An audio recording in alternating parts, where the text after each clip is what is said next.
lagi Pak Gambiar, Mas Dery Rahman. Mas Dery Rahman, selamat datang. Kami semua mengucapkan terima kasih. Ya. Sebagai seorang cancer survivor, kemarin mengikuti lomba lari 10K 10 km. Kemarin saya sempat melewati Mas Dery ketika ikut berlari karena saya juga ikut di lomba yang sama. Dan Mas Dery sebagai seorang finisher dengan keterbatasan yang tak membatasi. Tapi berbicara mengenai kondisi fisik Mas Dery Rahman, terima kasih banyak sudah mau berbagi sama kita di sini. Cancer survivor, saat itu didiagnosa kanker apa? Namanya osteosarkoma, jadi kanker tulang. Kanker tulang. Tulang kalau kata dokter itu kanker ganas, jadi memang sangat agresif dia. Agresif, and then dia memakanin masa tulang saya. Jadi memang harus cepat, tapi saya kenal itu tahun 2000-an ya. Jadi di rumah sakit yang saya coba berobat di Jakarta memang ini nggak lama nih kalau saya nggak cepet nih. Kemudian saya cari info, ternyata di Guangzhou, Cina itu bisa diobatin ya, belum disembuhin. Akhirnya saya kesana berangkat 2 tahun. Iya bersih, tapi ya tadi setelah 2 tahun si kanker tuh sudah memakan banyak masa tulang saya.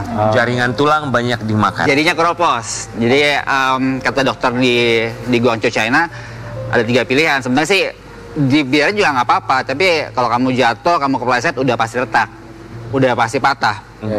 Terus opsi kedua waktu itu ada opsi mempergunakan di zaman itu ya, tahun 2000-an tuh ada tulang buatan yang pakai bahan titanium kalau saya nggak salah. Cuman tadi setiap 15 tahun tuh harus cepet-cepet diganti karena ada resiko korosi lagi. Dan kalau korosi lagi, resiko lewat ya ada lagi gitu loh. Atau yang ketiga, best solution itu ya udah kembali yang saya hindari selama pengobatan 2 tahun adalah ya dia mutasi. Ya udah akhirnya saya mikir selama seminggu, menarik sekali pilihan 1, 2, atau 3 ya. Cuma akhirnya ya udah saya beli nomor 3 gitu loh. Akhirnya mengambil keputusan untuk diamputasi. Yes, nomor 3. Perasaan terbangun setelah diamputasi, apa dalam pikiran Mas Dery Rahman? Lega. Lega? Iya, karena sakit kanker tuh nih, mohon maaf buat yang udah pernah ngerasain, saya tahu rasanya nyeri banget. Saya 24 jam nggak bisa tidur, mesti pakai painkiller terus. Jadi setelah lepas, perasaan pertama adalah lega karena sakit fisik udah hilang ya. Tinggal sakit mentalnya gimana nih, karena mesti ngebangun percaya dirinya ya. Mental nomor 1. Gimana cara untuk bisa membangun kembali rasa percaya diri? Oke, good questions. Jadi rasa membangun percaya diri adalah kalau saya waktu itu ya, saya udah di posisi rock bottom ya, udah paling bawah nih. The only way is up. Jadi kalau saya nggak up ya saya mungkin ya nothing aja gitu, nggak jadi apa-apa kan gitu loh. Jadi mungkin udah pada dengar ya, it's cliche gitu ya. Kalau kamu mau jadi pelaut yang hebat itu mesti di laut yang ombak yang besar gitu. Tapi kalau aman-aman aja ya kamu nggak akan jadi apa-apa gitu.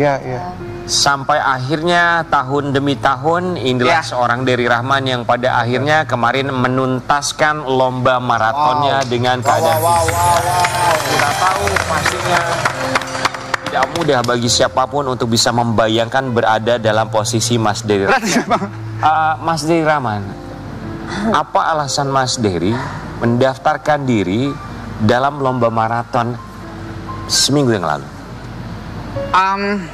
Sebenarnya udah mulai interest lari itu semenjak saya jadi panitia penyelenggara acara lari ya. Kebetulan saya 2023 sama teman-teman itu udah bikin acara lari Jakarta Marathon, kemudian Jakarta Running Festival 2024. Nah saya nanya nih, kok saya perhatiin peserta tuh nggak ada yang disabilitas ya, kata gitu. Apakah boleh nggak sih? Terus teman-teman di panitia JRF kami nyebutnya adalah di luar sih ada, di Indo I don't know, nggak ada katanya gitu kan ya. Ada kursi roda betul gitu loh. Kan nggak ada. Kalau saya nyoba boleh nggak? Terus pada teman-teman tadi mikir boleh sih, tapi nggak common tuh, nggak biasa gitu. Akhirnya udah pertama kali saya coba itu di tahun 2014 setelah kami selesai menyelesaikan acara Jakarta Running Festival 2024 di Paling Sport. Serunya adalah itu hujan deras. Itu hujan deras, akhirnya ya udah hujan-hujanan, pakai tongkat, 5K, saya finish di 1 jam 1 menit. 5 kilo finish 1 jam. 1 menit. Hujan deras. Terus kemudian yang kedua saya pengen coba apa nih yang seru ya? Ada namanya tuh sahuran. Jadi lari 5 kilo sebelum sahur. Nah itu di 53 menit. Oh wow. Karena kan nggak hujan. Personal best. Dan kemarin 10 kilo pertama. Bentar, Jogja dulu. Jogja. Jogja tahun seminggu sebelum Jakim. Ya. Saya ngerasain lari di sawah-sawah ya kan, candi gitu kan. Itu 53 kilo. Wow. 5 kilometer. Bentar, kemudian seminggu kemudian kata istri saya, ya udah, Renke berani nggak nih? Gitu. Ayo berani gitu. Akhirnya udah disitulah 1 jam 50 menit. 1 jam 50 menit. Personal bestnya Mas Dery Rahman ya. Oh, Ya, wow. emang Ini kan ceritanya pakai tongkat ya. Ya. Kita ngebayanginnya seandainya gitu ya. Lengkap dua-duanya. Kayaknya kalah kali orang semua ya. Kalah. Habis semua ya. Kalah dengan semangat yang luar biasa. Iya. Mas Dery Rahman, istri ikut berlari? ya lari juga. Kebetulan dia salah satu yang Motivasi banget ya. dari awal kan dia sering lari CFD ya. Iya. Pak, CFD Pak. Saya lebih cenderung memilih bantal sama guling saya pelukin daripada saya lari kan. Dulu tahun lalu, terus kemudian jadi panitia acara Jakarta Running Festival, saya perhatiin kayaknya mesti gerak deh ini. Mas Dery, maaf. Karena kan kita tahu bahwa lintasan lari, apalagi kan untuk lomba lari, ada elevationnya, naik turunnya, termasuk ya.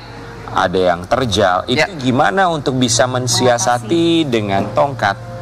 Oke, sering-seringlah latihan di bundaran Semanggi. Karena Di CFD, naik ya. karena naiknya udah lumayan tajam dan turun gitu. Kebetulan saya rutin di CFD setiap minggu sama istri saya. Nah itu berasa banget. Terus kemudian kalau saya perhatiin di foto kan saya pakai tongkat yang biasa ya. Nah kalau saya latihan tuh saya pakai tongkat yang ring. Itu lebih nggak stabil, lebih susah banget. Oke. Jadi kalau ini saya udah bisa sekitar 8-9 kilo, saya yakin kalau pakai tongkat yang biasa saya bisa 10 Mas, kilo. maaf saya potong. Ya. Istri ketika berlari, karena dia seorang pelari juga, apakah selalu mendampingi dari awal sampai garis finish bersama-sama, atau dibiarkan sendiri Mas Dery aja? dengan kecepatan Mas Dery, istri dengan kecepatan? Jangan dimanjain dong. Saya nggak mau justru kalau didampingin. Mah, udah kamu duluan. Gitu loh. Nanti tungguin aku di finish gitu. Biarkan saya dengan diri saya sendiri. Karena kalau lari itu kamu kayak bicara sama tubuh kamu sendiri gitu loh. Ya, bisa. Karena kalau saya kan beda ya. Saya nggak ada coachnya. Saya tuh kayak setengah push up, cuma 10 kilo. Dan saya nggak boleh berhenti Oh, gitu. wow. Karena kan saya ada waktu yang saya kejar ya. Mas Dery sudah punya anak? Dah, anak saya 2. Anak ada berapa? 2? Enggak. Mereka ikut lari juga kemarin? Enggak. Tapi kalau yang ikutan yang Kid Dash. Kalau yang pertama ikutan yang Kid Dash di acara-acara lari, kalau memang ada untuk anak kecilnya ya. Oke. Tadi Mas Dery bilang ketika berlari itu seakan berbicara dengan diri sendiri. Ya. Kontemplasi. Ketika berlari, ada satu rasa bahwa ingin berhenti itu satu hal yang wajar. Ingin mengurangi kecepatan juga satu hal yang wajar. Iya. Apa dialog Mas Dery dengan diri sendiri saat berlari untuk bisa mengalahkan segala macam yang ada? Good question. Iya. Rasa sakit itu cuma saat itu doang. Setelah finish yang ada adalah penyesalan. Penyesalan itu long lasting gitu loh. Dan itu lagi karena saya udah pernah ya dengan kondisi cancer survivor ya. Kalau saya nggak final push ya, and then I will die saat itu ya. Nah, kalau saya nggak final push, saya nggak finish. Sebenarnya agak mirip sih. Intinya adalah kalau kita nggak berusaha maksimal, kita tidak akan tahu ini apa enggak gitu loh. Sama kayak waktu saya divonis usia saya nggak akan lama 3-6 bulan lagi. Ya sayang aja kalau saya meninggal, saya nggak Melakukan sesuatu. final fight gitu ya. Jadi kalaupun kalau saya udah final fight, jadi emang nggak ada penyesalan. Oh wow. Jadi dialognya adalah it's my final fight. Ya, it's final fight. Kalau kita nggak all maksimal ya kita nggak akan tahu, yang ada adalah penyesalan. Nanti ya mirip banget kayak saya waktu itu kena kanker, saya divonis usia saya maksimal sampai 6 bulan lagi karena kanker saya sangat agresif. Ya. Bisa dibilang kalau nggak saya final fight, kayaknya saya meninggal dengan penyesalan deh waktu itu. Mas, apa pesan untuk yang sedang menyaksikan? Baik. Disabilitas secara fisik atau disabilitas secara mental untuk keduanya? Keren banget pertanyaannya. Oke, mohon izin saya apabila boleh memberikan kata-kata ya. Untuk disabilitas secara fisik adalah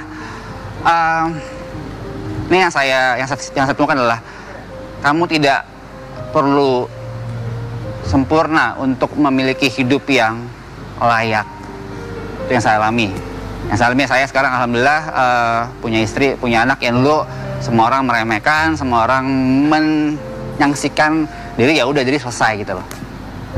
Ternyata setelah saya menjadi disabilitas selama 20 tahun lebih, yang saya rasakan adalah it's all in your head. Kamu tidak perlu tubuh sempurna untuk memiliki hidup yang layak. Jadi kalau kamu udah punya mindset adalah menerima dulu nih kondisi gue, ya gue begini gitu loh. Ya gue disabilitas, saya tidak lengkap fisiknya, tapi bukan berarti saya tidak bisa memiliki hidup layak kan. Itu opsi satu. Yang kedua tadi apa Pak? Disabilitas secara mental, secara pikiran. Nah, nih mohon maaf agak menyinggung sedikit banyak orang. Comfort zone is not a great place to be. Absolutely. Pain is your friend. Oh. If you wanna grow and you choose pain. Oh. Simple. Kalau mau bertumbuh, pilihlah sakit itu. Inilah rasa tidak nyaman, lagi-lagi Tidak nyaman. laut yang hebat nggak akan ada tuh di laut yang Saya juga terkadang suka bingung dengan orang yang menciptakan kalimat comfort zone, karena seharusnya tidak ada comfort zone. tidak ada comfort zone. Kita akan beri saat lagi, tetap di Wow.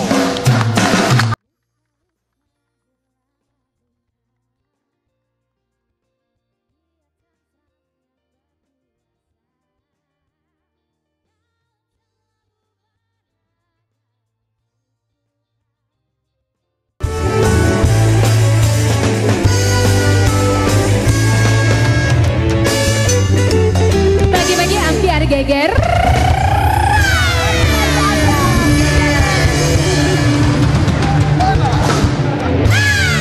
Terima kasih. Kita pagi hari ini. Terima kasih banyak ya. Bintang tamu yang luar biasa, termasuk semangat yang luar biasa dari seorang Mas Dery Rahman. Mas, terima kasih banyak. Mengajarkan kita begitu banyak hal ya yang begitu luar biasa. Ingat buat Sobat Ambiar, satu hal yang paling mahal di dunia ini adalah kesempatan yang hilang. Tapi selama kita tidak menyerah, kesempatan selalu akan ada. Terima kasih dan kita kembali lagi besok hanya di Pagi-Pagi Ambiar. Geger.